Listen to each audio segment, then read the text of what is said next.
நம்ம வந்து வாழ்வாதாரம் கும்மிடிப்பட்டி சுற்றுப்பகுதி வந்து கிராம பகுதி, பயங்கரமான பொல்யூஷன், கருந்துகது வீட்டுக்குள்ள கருந்துகது, சிறு பிள்ளைகள்லாம் சுவாசிக்கிற காத்துல கருந்துகல், நிறைய கேன்சர். வாழ்வாதாரத்துக்கு நம்ம பேசுறோம், ஆனா அதே வியாபாரமா ஒரு பக்கமா பேசி அதுவும் நடக்கிறது. அது நமக்கு அது ரொம்ப வருத்தமான விஷயம் தான். குறிப்பா இந்த மாதிரி வந்து மாசு கட்டுப்பாடு வாரியத்தோட அதிகாரிகள் வந்து ரொம்ப மோசமான இந்த நிலைமைக்கு வந்து முடிப்பொழி ஆளாக்குறது பார்த்தீங்கன்னா, இந்த தமிழ்நாடு இது இந்த மாசு கட்டுப்பாடு வாரியத்தில் வந்து வேற புக் பண்றாங்க.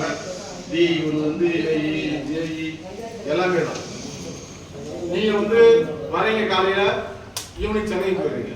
ஆனா ஒரு நாள் மட்டும் கும்மிடிப்பட்டியில இருந்து பாருங்க. எல்லாம் வந்து ஒரு நாள் 2 நாள் சிப்காட்ல வந்து நைட்ல ரவுண்ட்ஸ் வச்சு பாருங்க.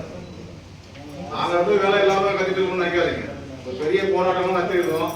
ஆனா இந்த கூட்டத்தில் பேசுறதுனால என்ன பயன்ன்றது வந்து இன்னைக்கு வந்து சேர்மனோ இல்ல வீடியோஸோ வந்து இதுக்கு ஒரு முடிவு தெரிவிக்கணும். அதுக்கு மேல போராட்டம் நடத்தினா வந்து அது வந்து ஆர்ப்பாட்டம் போராட்டம் எல்லாம் போயிட்டு இருக்குது. அது வந்து அந்த கட்டம் வேணாம்ன்றதுதான் நீங்க பேசிட்டு இருக்கோம். எனக்காக மட்டும் நான் பேசல, இந்த 4 வருஷமா பேசிட்டு தான் இருக்கேன். ஆனால் ஒரு ஸ்டெப்பும் இல்லை. அது சம்பந்தமா நான் பல முறை அழுத்தம் கொடுத்தேன், சேர்மன்கிட்ட சொன்னேன். ஒரு சிறப்பு கூட்டம் தமிழ்நாடு, அதாவது கும்மிடிப்பூண்டி சிப்கோ அந்த உற்பத்தியாளர்கள்லாம் கூப்பிட்டு, அதிகமா மாசு வெளியிடுற கம்பெனியோட ஓனர்ஸ் ரெப்ரஸன்டேட்டிவ் எல்லாம் கூப்பிட்டு ஒரு சிறப்பு கூட்டம் போடணும் அப்படின்னு சொல்லிட்டு நான் பல கூட்டத்தெல்லாம் வலியுறுத்திருக்கேன். ஆனா அதுக்கான முயற்சி, அதுக்கான வழிமுறை இதுவரைக்கும் இல்லை. அப்போ என்ன எதுக்கு நேரம் வேஸ்ட் பேசி என்ன பேசணுமா இல்லை மைண்ட் டெஸ்ட் போயிடலாமா? இல்லையா அது பேசலாம், ஏதாவது நடக்குமா இல்லை நடக்கலாம்னா எதுக்கு பேசி நேரம் பல கூட்டத்தில் பேசியிருக்கோம். அப்போ நாங்கள் பேசுறத ஒரு தீர்மானமா போட்டீங்கன்னா கூட நாங்கள் வந்து ஒரு ரெக்கார்டாவது இருக்கும். அதுவும் கிடையாது, ஏதோ பேசணும் இதை போயிடும், அவ்வளோதான். ஒவ்வொரு மீட்டிங்கும் போட்டு நம்ம ரெக்கார்ட் பண்ணலாம், அந்த சம்பந்தப்பட்ட துறைக்கு அனுப்புகிறோம். நீங்கள் சொல்கிற மாதிரி எல்லா கம்பெனியும் கூப்பிட்டு நம்ம மீட்டிங் 2 முறை போட்டுருக்கோம். ஒரு முறை போட்டிருக்கீங்க, ஒரே ஒரு 2 முறை ஆரம்பத்தில். ஏன்னா நீங்கள் சொன்னதுக்கு ஒரு முறை போட்டோம். ஆனால் யாருக்கு நம்ம 100 பேர் 500 பேர் 5 மணி நேரம் 100 பேர் தான் வரும். அதே ஒரு மாவட்ட ஆட்சியில் திருப்பி நடக்கிறது.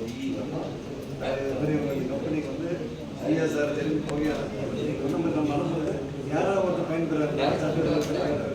அதுதான் இதெல்லாம் சேர்த்தாந்து நம்ம இந்த ரெக்கார்டு எல்லாமே வச்சு கோர்ட்டு தான் போடணும். எங்கே தான் பேசுறது? இப்போ யூனியனுக்கு வந்து அந்த கம்பெனிஸ் எல்லாம் பார்த்தீங்கன்னா நம்ம தான் அப்ரூவல் கொடுவோம்.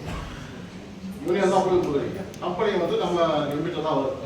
ஸோ இதை பற்றி எங்கே பேசுறது? கிராம சபையில் போய் பேசுறதா, இல்லை சட்டசபையில் யாரும் பேசுறாங்களா, இல்லை நாடாளுமன்றத்தில் யாரும் பேசுறாங்களா? நமக்காக உருவாக்க யாரும் இல்லை.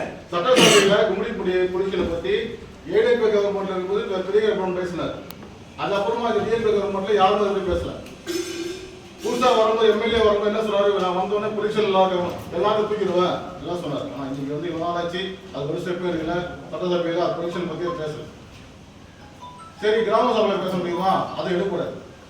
யூனியன்ல பேசுறதா ஒருக்காக எடுக்கூடாது. ஏன்னா நம்ம தான் அப்ரூவல் கொடுக்கணும். நீங்க சொல்றீங்கல்ல, நீங்க சொன்ன டிஸ்கவுண்ட் பண்ண கம்பெனி எல்லாமே எல்லாருமே ஏற்கனவே வந்தது. தமிழ்நாடு வேஸ்ட் பேஸ்ட் சட்டமன்றத்தில் பேசி நிப்பாட்டி வச்சிருக்காரு. இந்த வழியா ஓபன் பண்ணல, பேசல பேசிருக்காரு. நான் கேட்கறது வந்து பொலிஷன் கருந்துகல வெளியிடுற கம்பெனி இப்போதுக்கு இல்ல, அதுதான் அதெல்லாம் வந்து இப்போ அப்ரூவல் பத்திரா பேசலாம். கருந்துல இன்னைக்கு வந்து இன்னைக்கு ஒவ்வொரு நிமிஷமும் இப்போ கூட வந்து வெளியிட்டு தான் இருக்கான். இப்பவும் வந்து புகையா வந்துட்டு தான் இருக்கு. அதை பத்தி நான் பேசுறேன். யார் பேசணும், எங்க பேசணும்? நீங்க சொல்றது சரி. ஆனா நீங்க அது கரெக்ட். நீங்க அப்ரூவல் வந்து ஆல்ரெடி கொடுத்துட்டாங்க.